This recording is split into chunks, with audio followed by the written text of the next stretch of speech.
దివ్యవాణి TV ప్రేక్షకులందరికీ యేసునామంలో శుభాలు తెలియజేస్తూ నా స్వరం యేసు కోసమే అనే కార్యక్రమానికి మిమ్మల్ని అందరినీ ప్రేమతో ఆహ్వానిస్తున్నాం.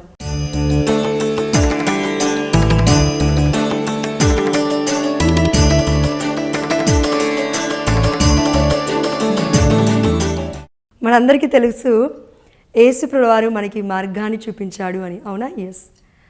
పరలోకానికి నిచ్చెన మన యేసయ్య అని యాకోబు కల కనేటప్పుడు కూడా అక్కడ నిచ్చెన ఉంది, అయితే దానిపైన దేవుడున్నాడు, ఆ నిచ్చెన పైన దేవదూతలు అటు ఇటు తిరుగుతున్నారు అనేసి. అయితే అక్కడ యాకోబు ఏం చేశాడు? ఆ చెట్టు దగ్గరికి వచ్చి పడుకున్నాడు. పడుకునే సమయంలో ఒక రాతిని దుండిగా చేసుకొని పడుకున్నాడు అని ఉంది. అక్కడ రాతి అంటే ఆ శిల క్రీస్తే అని కొత్త నిబంధనలో మనం చూసాం, అవునా? ఎస్. అయితే ఆ రాతి ఎవరు అంటే యేసయ్యే. విశ్రాంతితో పడుకుంటున్నాడు యాకోబు. మామూలుగా మనందరికీ తెలుసండి, మనం నిద్రపోతే కల వస్తుందా? రాదు. దర్శనమైనా మనం కంటామా? రాదు. అంటే ఏంటి? మంచి నిద్రలో ఉన్నాడు యాకోబు, అంటే కలగంటున్నాడు. ఆ కలలో ఈ కల్వరి నాథుని ఆల్రెడీ చూశాడు. అందుకే కొత్త నిబంధనలో మీరు ఎక్కడా చూసినా కూడా, ఇప్పుడు బప్తిస్మ యోహాన్ గారు మాట్లాడినా, ఇంకెవరు మాట్లాడినా ఏమంటారంటే యేసయ్య కూడా డైరెక్ట్గా నేను ఆయన కంటే ముందే ఉన్నాను. ఎవరు? అర్థమైందండి? ఆయన ఎవరు ఇక్కడ? విశ్వాసుల తండ్రి అబ్రహాము. అబ్రహాము కంటే ముందే నేనున్నాను అని అంటుంటే యూదులందరూ కోప్పడిపోతున్నారు. నువ్వు ఉండడం ఏంటి అబ్రహాం కంటే ముందు? నీకు ఎంత వయసు అనుకుంటున్నావు? 33 ఏళ్ళు అనేసి అంటున్నారు. అంటే అక్కడ డైరెక్ట్గా వాక్యం అలా లేదండి, నేను ఓవరాల్గా చెప్తున్నాను. అంటే ఈ యేసయ్య పరలోకానికి మార్గము. అందుకే నేను అబ్రహాం కంటే ముందే ఉన్నా అన్నాడు. అందుకే పాత నిబంధనలో చనిపోయిన వాళ్ళందరూ కూడా నీతిమంతమైన జీవితాన్ని జీవించిన వాళ్ళు ఈ మార్గం గుండానే పరలోక రాజ్యానికి వెళ్ళారు. ఇప్పుడు కరెక్ట్గా ఆలోచించండి. నోవా నీతిమంతుడు, ఎంతోమంది నీతిమంతులు ఉన్నారు. అబ్రహాము నీతిమంతుడు, అవునా? ఎస్. ఇలా చనిపోయిన వాళ్ళందరూ కూడా వాళ్ళకి ఏ నిరీక్షణ లేకుండా చనిపోలేదు. మేము దేవుడి స్వరాన్ని వింటున్నాము, తప్పకుండా మాకు పరలోక రాజ్యం వస్తుంది, ఉంటుంది, దేవుడి దగ్గరికే మేము వెళ్తాము అనే విశ్వాసాన్ని వాళ్ళు ప్రకటించుకున్నారు. పరలోకం పైన మనకి ఇష్టం ఉందా? పరలోకం పైన ప్రేమ ఉందా? ఆ పరలోకాన్ని చూడాలంటే ఆ పరలోకం నుండి దిగొచ్చిన మన పరమ తండ్రి యేసయ్యని, ఈ పరిశుద్ధుని, ఈ అతి పరిశుద్ధుని మనం ప్రేమించగలగాలి, అంతే.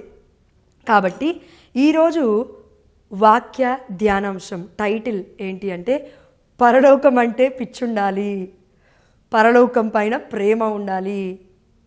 ముఖ్యముగా మన పరమోన్నతుడైన మన కల్వరి నాథుడిపై మనకి ప్రేమ ఉందా? మొట్టమొదటి ఆజ్ఞ, దేవుడిపై ప్రేమ ఉందా అని ఆలోచించాలి. అయితే ఈ సమయంలో అండి మనమందరము మరి పరలోకానిపై ప్రేమ పెంచుకోవాలి అంటే మొట్టమొదటిగా ఏముండాలండి? నమ్మకం ఉండాలి, అవునా? ఫర్ ఎగ్జాంపుల్ నేను ఉన్నాను, నా భర్త ఉన్నాడు. నా భర్త ఎక్కడికి వెళ్ళినా కూడా నమ్మకం ఉండాలి నాకు. నమ్మకం లేకపోతే ఎక్కడికి వెళ్ళలేడు, ఆఫీస్కి కూడా వెళ్ళలేడు. నేను ఒకవేళ ఏదైనా జాబ్ మీద బయటకు వెళ్తే ఏదైనా ఇట్నే, ఇప్పుడు దివ్యవాక్య ఛానల్కి వచ్చాను, వాక్యాన్ని బోధిస్తున్నాను, వాక్యం చెప్తున్నాను, వింటున్నాను, నన్ను నేను మార్చుకోవడానికి కూడా దేవుడు నాకు సహాయం చేస్తున్నాడు, పరిశుద్ధాత్మ దేవుడు. అంటే ఏమవుతుంది? వాళ్ళు మనకి సమయాన్ని ఇస్తున్నారు, విడిచిపెడుతున్నారు, స్వతంత్రాన్ని ఇస్తున్నారు. నమ్మకం. స్వతంత్రం దేనిపైన ఆధారపడి ఉంటుంది అంటే నమ్మకం పైన ఆధారపడి ఉంటుంది, ఫ్రీడమ్. అదేవిధంగా ఇవన్నీ కలగలుపుకొని ఒకే ఒక్క వర్డ్, ఒకే ఒక్క మాటలు చెప్పాలంటే ప్రేమ లేకపోతే బ్రతకలేం. అందుకే పరలోకంపై నమ్మకాన్ని పెంచడానికే దేవుడు ఈరోజు మనకు ఒక గొప్ప మార్గమైన యేసయ్య మార్గాన్ని చూపిస్తున్నాడు. ఆ మార్గము ఆల్రెడీ యాకోబు కలలో మనం చూసాము, అవునా? ఎస్. అయితే మామూలుగా ఎంతోమంది చాలామంది ప్రశ్నలు అడుగుతూ ఉన్నారండి. ఎలా అంటే ఆది కాండం కంటే ముందే యేసయ్య ఉన్నాడు, అవునా లేదా? ఎస్, ఇది ఒప్పుకోవాలి. దేవుడి యొక్క ప్రణాళికలో యేసు ప్రభువారు ఉన్నారు. అందుకే ఇదిగో భూమి పుట్టుతుంది అనగానే పుట్టింది, ఆకాశం పుట్టింది, అన్నీ పుట్టిన తర్వాత దేవుడు ఏమంటున్నా అంటే తన ఒక్క వాక్కు చేత సమస్తాన్ని సృష్టించాడు అని వాక్యం సెలవిస్తుంది. భూమి పుట్టింది, ఆకాశం పుట్టింది, సూర్య నక్షత్రాలు పుట్టాయి, చంద్రుడు పుట్టాడు, వెలుగు పుట్టింది, చీకటి పుట్టింది. ఇవన్నీ మాట్లాడుకునే దానికంటే ముందు ఏం పుట్టింది అంటే వాక్యం పుట్టింది. కరెక్ట్గా ఆలోచించాలి వాక్యం. ఇప్పుడు ఆది కాండం ఉందండి, ఒక్క లైన్ చదివి చెప్తాను చూడండి. ఆదిలో దేవుడు ఆకాశమును అని ఉంది. ఆ అనే వర్డ్లో, ఆదిలో అనే వర్డ్లో ఆ అనేది పుట్టింది. ఆ అనేది పుట్టిందంటే ఏంటి? యేసయ్య పుట్టాడు, వాక్యం పుట్టింది. అయితే వాక్యం ఎప్పటి నుంచి ఉంది? మనం అందరం పుట్టక ముందు నుంచే ఉంది. నోవా పుట్ట ముందు నుంచే ఉంది. ఆదాము ఏవ పుట్టక ముందే ఉంది.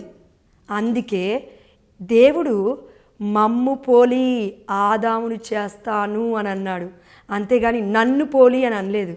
మమ్ము అంటే అక్కడ పిత, పుత్ర, పరిశుద్ధాత్మ దేవుడు ముగ్గురు ఉన్నారు ఒకే రీతిగా. కాబట్టి పరలోకం ఉంది. మనం పతనం అయిపోకుండా ఉండాలంటే పరలోకంపై మనకు అవగాహన ఉండాలి, పరలోకంపై మనకు విశ్వాసం ఉండాలి, పరలోకంపై ప్రేమ ఉండాలి. ఈ కల్వరినాథుడు చెప్తున్న వాక్యము మనకు అర్థం కావాలి అని దేవుడు నిండు మనసుతో ఈరోజు కోరుకుంటున్నాడు. కాబట్టి పరలోకం గురించి కొద్దిసేపు ఆలోచిద్దాం. మనం దేవుడి గురించి ఆలోచిస్తేనంట ఆ జీవితం కూడా ధన్యమైనదే అంట. మరి దేవుడు పరలోక రాజ్యం నుంచి వచ్చాడు, ఆ పరలోకం గురించి ఆలోచిస్తే ఇంకెంత పరమానందంతో మన యొక్క హృదయాలు నింపబడతాయో ఒకసారి ఆలోచించండి మీరు. చూడండి, ఈ లోకాన్ని సృష్టించిన దేవుడు, ఈ లోకంలో ఎన్నో ఉన్నాయి దేవుడు పట్టించుకోవాలంటే. కానీ మానవుడి దగ్గరికి వచ్చి ఏమంటున్నాడు అంటే, నువ్వు నన్ను ప్రేమించు అంటున్నాడు మొదటి ఆజ్ఞ ఇచ్చి. అదేవిధంగా ఇక్కడ ఏమంటున్నాడు దేవుడు అంటే, నేను నీకు ఎన్నోసార్లు చెప్పాను, ఇలా ఉండు, ఇలా ఉండకు, మంచిగా జీవించు, వ్యసనాన్ని విడిచిపెట్టు, పరలోకం వైపు చూడు, పరలోక వస్తువులపై మీరు అవగాహన కలిగి ఉండండి, ఈ లోక వ్యామోహాన్ని విడిచిపెట్టండి, ఈ లోక వస్తువులపై మీ దృష్టిని ఉంచకండి అని చెప్తున్న దేవుడు నోవాతో ఏమంటున్నా అంటే, నోవాతో ఎందుకన్నాడంటే నోవా పరలోకం వైపు చూస్తున్నాడు. కరెక్ట్గా ఆలోచించండి వాక్యం. నోవా మాత్రమే పరలోకం వైపు చూస్తున్నాడు. ఎక్కడ అర్థమవుతుంది ఈ వాక్యం అంటే ఆదికాండం 7వ అధ్యాయము 1వ వచనం చూడండి. దేవుడు నోవాతో, ఈ తరము వారిలో నీ ఒక్కడివే నీతిమంతుడవి. అనేక మంది ప్రజలున్నారు అప్పటికి నోవాతో, కానీ నీ ఒక్కడివే నీతిమంతుడవి నోవా. దేవుడు అబద్ధం ఆడడు, మనుషుడు కాదు దేవుడు మనలాగా అబద్ధం ఆడడానికి. గటికి ఒకసారిగా, నిమిషానికి ఒకసారిగా అబద్ధాలు ఆడండి దేవుడు. దేవుడు సత్యవాది, అసత్యవాది దుష్టుడు. దేవుడు నమ్మదగినవాడు, దుష్టుడు దొంగవాడు, అబద్ధికుడు, మనల్ని మోసం చేస్తాడు. దేవుడు ఏమంటున్నా అంటే, ఇదిగో నేను చెప్తున్నాను. దేవుడు నోవాతో చెప్పాడు, ఇప్పుడు మనతో చెప్తున్నాడు ఏమనంటే, మానవులకు చివరి గడియలు సమీపించినవి. విశ్వసించాలి వాక్యాన్ని. మారు మనస్సు పొందుకోవడానికి రేపు ఎల్లుండి అంటున్నావా? మారు మనస్సు పొందుకో, ఎందుకంటే మానవులకి చివరి గడియలు ముగించినవని దేవుడు వాక్యం సెలవిస్తుంది. It's a prophecy, it's a command from God. దేవుడు ప్రవచన రీతిగా చెప్తున్నాడు ఈరోజు మనతో. కాబట్టి మనం అందరం దేవుడి వైపు ఒకసారి చూడగలగాలి. అయితే వారిని సర్వనాశనము చేయముగా చెప్తున్నాను. దేవుడు నినేవేకి యోనాని పంపించినప్పుడు కూడా ఇలానే చెప్పాడు, నువ్వు ఆ ప్రజలకు చెప్పు, చెప్పిన తర్వాత విన్నారనుకో ఓకే, వినకపోతే నేను ఏం చేస్తానో అది చేస్తాను అన్నాడు. కానీ విన్నారు యోనా ప్రజలు, బ్రతికి బయటపడ్డారు. మారు మనసుకు యాక్చువల్గా చెప్పాలంటే అండి, బ్రతికి బయటపడడం అంటే ఏంటి? వారు మారు మనసు పొందుకోవడమే బ్రతకడం, ఆధ్యాత్మికంగా జీవించడం స్టార్ట్ చేశారని అర్థం. అదేవిధంగా మనందరికీ కూడా దేవుడు చెప్తున్నాడు, ఇదిగో నేను మీతో చెప్తున్నాను, మారు మనస్సు పొందండి, లేకపోతే సర్వనాశనం అయిపోతారు. ఈ లోకం మొత్తం గతిస్తుంది. నువ్వు నేను కూడా ఈ రోజున మత్తులో ఉన్నామండి. ఏ మత్తులో? సాతాను మత్తులో ఉన్నాము, అబద్ధికుడు మత్తులో ఉన్నాము. ఏది జరిగినా మన మంచికిలే అంటున్నాము. నో, ఏది జరిగినా నీ మంచికేం కాదు. దేవుడి చిత్తానుసారంగా జరిగితే అది మన మంచికి, దుష్టుడి చిత్తానుసారంగా జరిగితే అది ధ్వంసమైపోవడానికి అని అర్థం. దేవుడు చెప్తున్నాడు, గద్దిస్తున్నాడు, హెచ్చరిస్తున్నాడు మనల్ని అందరినీ.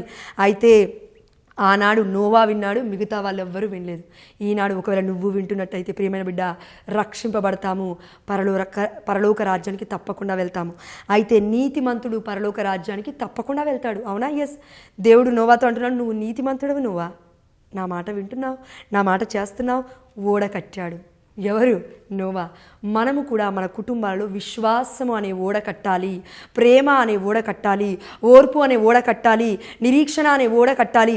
పరలోకము ఈ లోకంలోనే మనం చూడాలంటే శాంతి అనే ఓడ మనం కట్టుకోగలగాలి. కుటుంబంలోనే, ఎక్కడికో బయటికి వెళ్ళి వెతక్కండి, కుటుంబంలోనే స్టార్ట్ అవ్వాలి అది. కాబట్టి ఇదిగో ఆదికాండము 6వ అధ్యాయం 24లో దేవుడు చెప్తున్న మాట, భూలోకము హింసామయం అవుతుంది, భయపడకండి. ప్రార్థించండి. ప్రార్థనా పరులు ప్రార్థించండి. యుద్ధ వీరులు యుద్ధానికి సిద్ధము కండి. తర్పీదునిస్తున్నాడు దేవుడు మనందరికీ కూడా. హీఈస్ ప్రిపేరింగ్ అస్.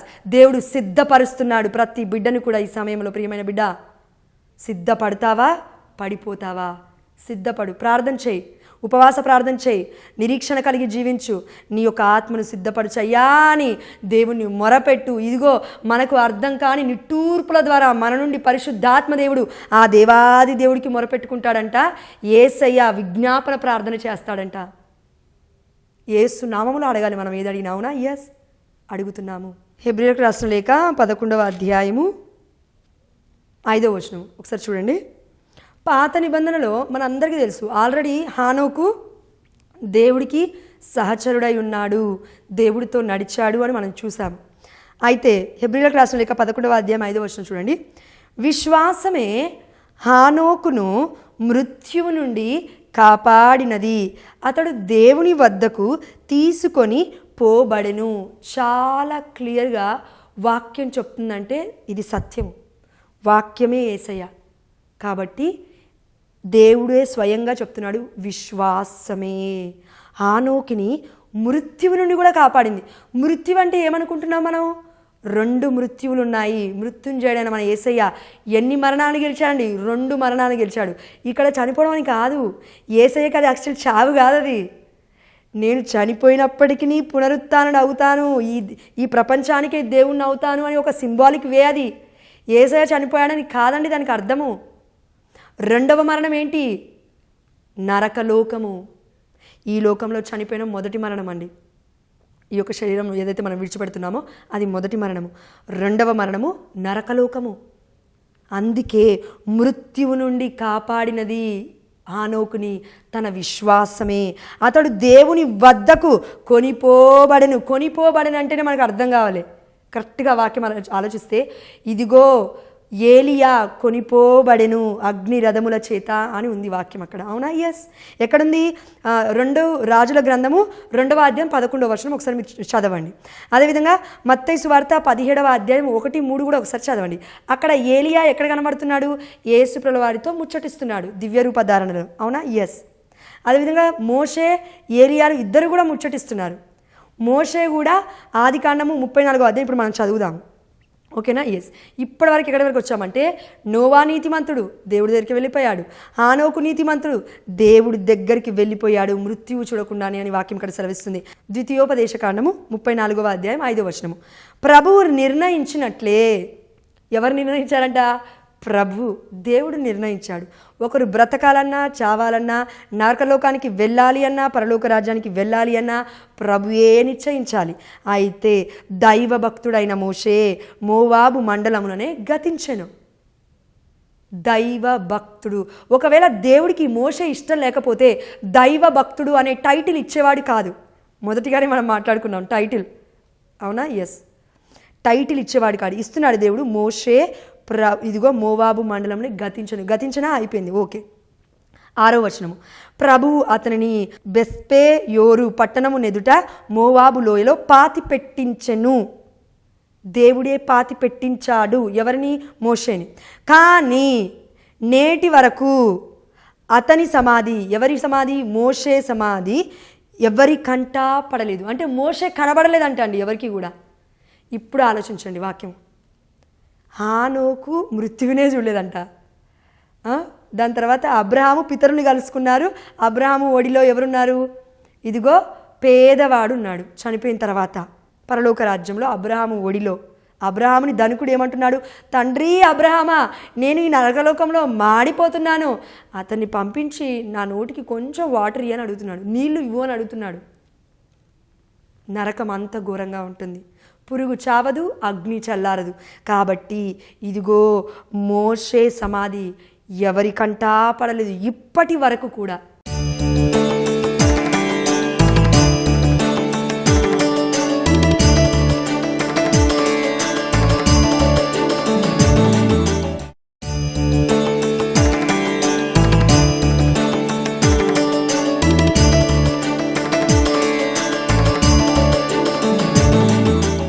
మోషే ఎక్కడ కనబడుతున్నాడు చూద్దామా? మోషే ఇక్కడ కనబడలేదు అన్నాడు కదా దేవుడు. ఎస్. యూదా రాసిన లేఖ 1వ అధ్యాయం 9వ వచనం చూడండి. మోషే శరీరమును ఎవరు పొందవలనని వాగ్దానం వచ్చినప్పుడు అతనికి సైతానుతో కలిగిన తగాదాలో మికాయేలు సైతానును అవమానకర మాటలతో నిందింపలేదు. ప్రభువు నిన్ను దండించునుగాక అని అంటున్నాడు. ఈ సందర్భం ఏంటంటే, ఇప్పుడు మోషే శరీరం ఉంది ఒక దగ్గర, అక్కడ సమాధి దగ్గరే అనుకుందాము, లేదంటే ఎక్కడ ఏ లోకంలోనో మనకు తెలియదండి. కానీ మోషే శరీరం అయితే ఉంది. అక్కడ ఉన్నప్పుడు మికాయేలు వస్తున్నాడు, ప్రధాన దూత. అదేవిధంగా లూసిఫర్ వచ్చాడు. ఇప్పుడు వాళ్ళిద్దరి మధ్యలో తగాదాలు జరుగుతున్నాయి. నేను తీసుకెళ్తాను. ప్రధాన మికాయేలు ఏమంటున్నాడు? దూత, దేవుడి శరీరం ఇది, దేవుడికి కావాలి మోషే శరీరం అంటున్నాడు. కానీ సాతాన్ ఏమంటున్నాడంటే, మోషే శరీరం నాకు కావాలి అని అంటున్నాడు. చూడండి, కరెక్ట్గా అబ్జర్వ్ చేయండి. మత్తయి సువార్త 16:19 16:49 మనం చూసాము. ఏమని? ఆత్మ సిద్ధమైనదే కానీ శరీరము నిష్ప్రయోజనమైనది అని అంటున్నాడు దేవుడు. కానీ ఇదే దేవుడు 1 కొరింథీ 6:20 నీ దేహముతో దేవుని మహిమపరచు అన్నాడు. అందుకే ఇక్కడ దేహము దేవుడి నిలయము కాబట్టి, మోషే మంచిగా బ్రతికాడు కాబట్టి, దేవుడు బిడ్డగా దేవుణ్ణి ఇష్టానుసారంగా జీవించాడు కాబట్టి, దేవుడే ఇష్టపడేలాగున, దేవుడే ముగ్ధుడయ్యేలాగున మోషే అన్నిటినీ పరిత్యజించి ఆ దేవుణ్ణి అనుసరించాడు కాబట్టి, దేవుడికి మోషే యొక్క ఆత్మే కాదు, శరీరము కావాలి, దేహము కావాలి. ఎందుకు? కాపాడుకుంటున్నాడు దేహాన్ని. ఎందుకండి? దేవుడికి దేహంతో పనేంటి? మీరు కరెక్ట్గా ఆలోచించండి. యేసుప్రభుల వారు మరణించిన తర్వాత, పునరుత్థానుడు అయిన తర్వాత శిష్యుల దగ్గరికి వెళ్తున్నాడు. వెళ్ళినప్పుడు ఏమన్నాడు? ఇదిగో మీరు భయపడకండి, మీకు శాంతి కలుగునుగాక అని మూసి ఉన్న ఆ యొక్క తలుపుల మధ్యలో నుండి వస్తున్నాడు యేసయ్య. వచ్చి, ఇదిగో ఎందుకు భయపడుతున్నారు? తోమా, ఇక్కడ నా పక్కన చేయి పెట్టు చూడు, ఇదిగో ఈ శీలలలో చేయిపెట్టు చూడు, నాకు రక్త మాంసములు ఉన్నాయి, నేను దెయ్యాన్ని కాదు, భూతాన్ని కాదు, నేను నిజంగా తిరిగి వచ్చాను అంటే, రక్త మాంసములు ఉన్నాయంటే శరీరం ఉన్నట్టే కదా అర్థము. ఇప్పుడు మోషే శరీరమే అని కదండి అర్థము. అంటే శరీరాన్ని కూడా దేవుడు కాపాడుకుంటాడా? కాపాడుకుంటాడు. పరలోక రాజ్యానికి మన శరీరాలు వెళ్తాయా? వెళ్తాయి. అందుకే దేవుడి యొక్క వాక్యం సెలవిస్తుందండి, దేవుడు రెండో రాకడకి, అంటే ఫర్ ఎగ్జాంపుల్ యేసుప్రభువారు ఏ విధంగా అయితే మోక్షారోహణమై వెళ్ళిపోతున్నాడో మరలా తిరిగి అదే రీతిగా రావడం మీరు చూస్తారు. ఇంకా ఎందుకు ఇక్కడ నిలబడ్డారు, వెళ్ళిపోండి అని దేవదూతలు శిష్యులతో చెప్తూ ఉన్నారు. వెళ్ళిపోతున్నారు వాళ్ళు.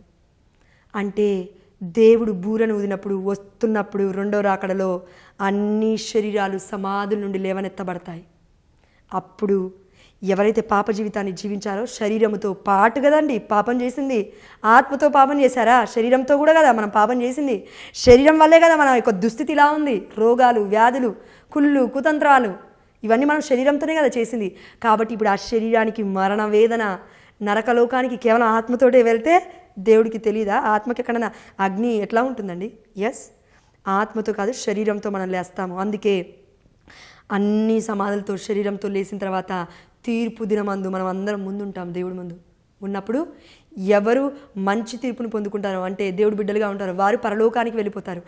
ఎవరు ఆ యొక్క ఘోరమైన జీవితాన్ని జీవించారో శరీరంతో, వారి యొక్క ఆలోచనలో, వారి యొక్క క్రియలలో, వారందరూ నరక లోకానికి త్రోయబడతారు. ఇక్కడ కరెక్ట్గా మనం ఆలోచిస్తే శరీరము కూడా నిష్ప్రయోజనమైనది కాదు. శరీరము కూడా దేవుని మహిమపరుస్తుంది. ఇక్కడ దూత మోషే శరీరాన్ని కాపాడుకొని దేవుడి చెంతకు తీసుకెళ్ళాడు. అది అర్థము. అయితే మరి ఇక్కడ ప్రధానుడైన దేవదూత పోరాడిందంటే అర్థం ఉందండి. దేవుడి దగ్గరికి తీసుకెళ్తాడు. మరి సాతాను ఎందుకు పోరాడుతుంది మోషే దేహం గురించి? చిన్న ఎగ్జాంపుల్ నేను చెప్తాను. ఇప్పుడు మోషే 6,03,500 మందికి పైగా నడిపించాడంటండి మోషే. అప్పటికి సంఖ్య పురుషులు మాత్రమే అది.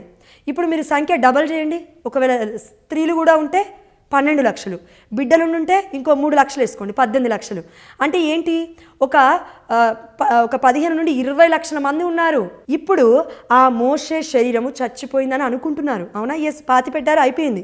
ఇప్పుడు అదే మోషే శరీరంలోకి సాతాను ఆత్మ ఎంటర్ అయ్యి ఇప్పుడు ఆ 20 లక్షల మంది ప్రజల మధ్యకి వెళ్ళి నేనే మీకు దేవుణ్ణి అంటే ఇప్పుడు 20 లక్షల మంది ప్రజలు అనాథలైపోతారు.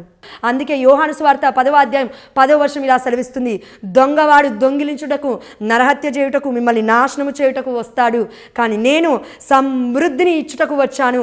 ఆ సమృద్ధి ఎంత గొప్పది అంటే మిమ్మల్ని సమృద్ధిగా దీవిస్తుంది, మిమ్మల్ని రక్షించుటకు నేను వచ్చినాను అని. ఒకసారి చదువుదామా? యోహాను సువార్త 10వ అధ్యాయం 10వ వచనము. దొంగవాడు దొంగిలించుటకు, హత్య చేయుటకు, నాశనము చేయుటకు మాత్రమే వచ్చును. శరీర రూపధారుడిగా వస్తాడు, కొంతమంది వ్యక్తుల ద్వారా వస్తాడు, నేనే దేవుణ్ణి అంటాడు, క్రీస్తు విరోధి అవుతాడు అని వాక్యం కూడా సెలవిస్తుంది. మీరు నమ్మొద్దు. వాళ్ళని నమ్మకుండా మీరు ఏం చేయాలంటే, నేను జీవమునిచ్చుటకు, దానిని సమృద్ధిగా ఇచ్చుటకు వచ్చి ఉన్నాను. ఆమేన్, హల్లెలూయా. యేసయ్య ఒక్కసారే వచ్చాడు, రెండోసారి వచ్చినప్పుడు అది వేరేలాగా ఉంటుంది. అప్పటి వరకు యేసయ్యను నువ్వు నేను ఎక్కడ స్వీకరించాలి? ఏ మనుషుల్లో కూడా స్వీకరించలేము. క్రీస్తు విరోధులు వాళ్ళు ఎవరిని స్వీకరించాలంటే, ఈ యేసయ్య శరీర రక్తాలను ఇస్తున్న యాజకులలో ప్రధాన యాజకుడైన మన యేసయ్యను చూడగలగాలి, అంతే. అంతకు మించి నువ్వు బయట అడుగు పెట్టాల్సిన అవసరమే లేదు. కన్నతల్లి అయిన కథోలిక శ్రీసభ కుటుంబంగా దేవుడు మనకి ఇచ్చిన తర్వాత ఇంకా ఏ వర్గాల వైపు నువ్వు వెళ్తున్నావు ప్రియమైన బిడ్డ? దేవుడు అందుకే మనకేం చెప్తున్నాడు అని అంటే, ఇదిగో పరలోక రాజ్యానికి ఏలియా వెళ్ళాడు, మోషే కూడా వెళ్తున్నాడు, ప్రధాన దూత తీసుకెళ్తున్నాడు. అదేవిధంగా అండి, ఈ యొక్క లోకంలో మనం జీవిస్తున్నాము కాబట్టి కొన్ని మర్మాలు అర్థం కావు. అందుకే చాలామంది కథోలికేతరులు ఏమంటారంటే, డైరెక్ట్ వాక్యం ఇవ్వండి, డైరెక్ట్ వాక్యం చూపించండి అంటారు. అంటే వాళ్ళు పరిశుద్ధాత్మను నమ్మట్లేరు. ఇదిగో నేను మీకు ఇప్పుడు కొన్ని విషయాలు చెప్పాలి, కానీ నేను ఇప్పుడు చెప్పాననుకో మీకు అర్థం కాదు. పేతురు, యోహాను, యాకోబులతో యేసయ్య పలికిన మాటలు ఇవన్నీ మన కొత్త నిబంధనలో, సువార్తలలో నేను ఇప్పుడు మీకు చెప్తాను, మీరు వాటిని తట్టుకోలేరు. అయితే ఆదరణకర్త వస్తాడు, మీకు అన్ని విషయాలు అర్థమయ్యేలాగా చెప్తాడు అని. ఆదరణకర్త అంది ఈ రోజున మనల్ని ఆదరిస్తుంది. కానీ వాక్యంలో 2 విషయాలు ఉన్నాయి. దేవుడు ఏమన్నా అంటే, నువ్వు వింటున్నది ఏం వింటున్నావో జాగ్రత్త. విన్నదాన్ని బైబిల్లో ఉందా లేదా చూడు కరెక్ట్గా, లేదంటే మన కథోలిక శ్రీసభ ట్రెడిషన్, సాంప్రదాయం ప్రకారం వచ్చిన చారిత్రక విషయాలు ఉన్నాయా లేవా చూడు. ఎందుకంటే 3 శతాబ్దాలు వరకు ఏ కరపత్రాలు కూడా ఎక్కువగా బయటికి రాలేదు. అంటే ఈ బైబిల్ ఉన్నట్లుగా డైరెక్ట్గా మన దగ్గర చేతుల్లో ఏవి కూడా లేవు లేఖనాలు. కానీ మన కథోలిక శ్రీసభ దేనిపైన ఆధారపడింది మరి 3 శతాబ్దాలు అని అంటే గనక పరిశుద్ధాత్మ పైన ఆధారపడింది. అపోస్తల కార్యములు, మన పరిశుద్ధమైన గ్రంథం మొత్తం రాసింది ఎవరండి? ఎవరి ప్రేరణ చేత రాయబడింది? 1 పేతురు 2:21లో మనం చూసాము, లేదంటే 1:21 అనుకుంటాను. పరిశుద్ధాత్మ ప్రేరణ చేత ఇది వ్రాయబడింది, వారి స్వీయ సంకల్పముచే ఇది రాయబడలేదు అని వాక్యం సెలవిస్తుంది. కాబట్టి దయచేసి మీరు ఒక్కసారి ఆలోచించండి.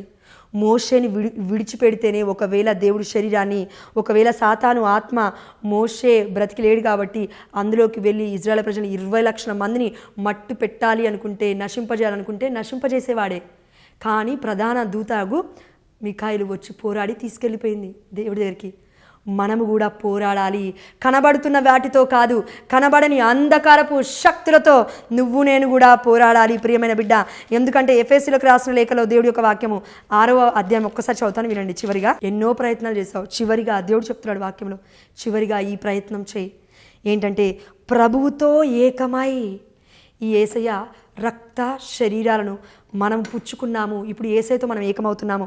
ఏకమై ఆయన మహాశక్తి ద్వారా, అంటే పరిశుద్ధాత్మ శక్తి ద్వారా మీ బలమును అభివృద్ధి పరచుకొనుడు. ఆమేన్, హల్లెలూయా. 11వ వచనము, సైతాను మాయపూరిత జిత్తులను ఎదుర్కొనగలుగుటకై దేవుడు ప్రసాదించు సర్వాంగ కవచమును మీరు ధరించాలి. ధరిస్తూనే మనం ఏం చేయాలంట? ఏలైనా మనము పోరాడునది రక్త మాంసములతో నుండు శరీరధారులతో కాదు. రక్త మాంసం ఎవరికి ఉండదండి? ఆత్మకు ఉండదు. ఆత్మ ఎవరండి? సాతాను ఆత్మ కూడా ఉంది కదా. ఎస్, ఆ సాతాను ఆత్మ ఒకవేళ శరీరం ఉన్న మోషేలోకి ఎంటరై ఆనాడు ఇజ్రాయేల్ ప్రజల్ని మట్టు పెట్టాలనుకుంటే పెట్టేదే. ఇప్పటి వరకు క్రైస్తవము ఉండేది కాదు. ఆదికాండం నుంచి అద్భుతాలు చూసాం కదండి. సముద్రం దాటారు ఇజ్రాయేల్ ప్రజలు, కొండ నుండి నీరు పుట్టించాడు దేవుడు. ఇవన్నీ సాక్ష్యాలు పక్కకు పెట్టేస్తే 2-3 తరాల తర్వాత అందరం మర్చిపోతాం కదా. కానీ ఇన్ని తరాల వరకు కూడా మనకి దేవుడి యొక్క బైబిల్ని అందించాడు. ఇప్పటికీ కూడా సాక్ష్యాలు ఉన్నాయి అంటే దేవుడు బిడ్డలాగా బ్రతికిన బిడ్డలు సాక్షులు మనకి పరిశుద్ధమైన గ్రంథం ద్వారా. కాబట్టి ఇక్కడ మనం ఆలోచిస్తే మనము పోరాడినది రక్త మాంసములతో కాదు. ఇప్పుడు ఒక వ్యక్తిలోకి సాతాను ఎంటర్ అయ్యాడు, క్రీస్తు విరోధి వాళ్ళందరూ. కాబట్టి దయచేసి ఇప్పటి నుండి మనం ఏది వింటున్నామో జాగరూకులవై విన్నాము. ఇదిగో మీరు పోరాడినది రక్త మాంసములతో కూడి శరీరదారులతో కాదు, ప్రధానులతోనూ అధికారులతోనూ ఈ యుగపు అంధకారపు శక్తులతోనూ ఆకాశములందరి దురాత్మలతోనూ మనము పోరాటము చేయుచున్నాము. ఇదిగో లూసిఫర్ ఆత్మ ఆకాశంలో కూడా ఉంది, అవునా? యోబు గ్రంథంలో మనం చూసాం. దేవుడితో మాట్లాడుతుందంట లూసిఫర్ వెళ్ళి. ఎస్ కాబట్టి ప్రధానులతోనూ అధికారులతోనూ మీరు పోరాడాలి, జాగ్రత్తగా ఉండాలి. ఇదిగో వారు అధికారుల వలె కనబడతారు, ప్రధానుల వలె కనబడతారు. ఇప్పుడు వారు మిమ్మల్ని అందరినీ ఏలుతున్నారు అధికారుల వలె.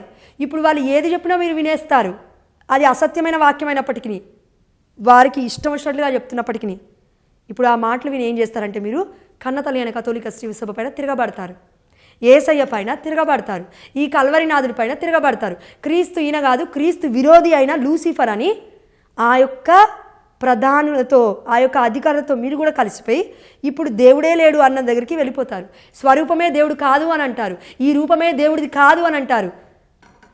కల్వరిగిరికి వెళ్తున్న కొండపైకి వెళ్తున్న యేసయ్య అన్నాడు, విరోడికమ్మ వస్త్రము మీద నా రూపం ఉందని. ఇంకేంటని మనకు కావాల్సింది? దేవుడు వచ్చాడు ఈ లోకానికి. కాబట్టి ప్రియమైన దేవుడు బిడ్డలారా, మోషే శరీరాన్ని దేవుడు కాపాడుకున్నాడు, పరలోక రాజ్యానికి తీసుకువెళ్ళాడు. అదేవిధంగా మరియ తల్లిని దర్శన గ్రంథం 12వ అధ్యాయంలో మనం చూసాం. ఇంకేం కావాలంటే ఇంతకన్నా గొప్ప ఆధారాలు.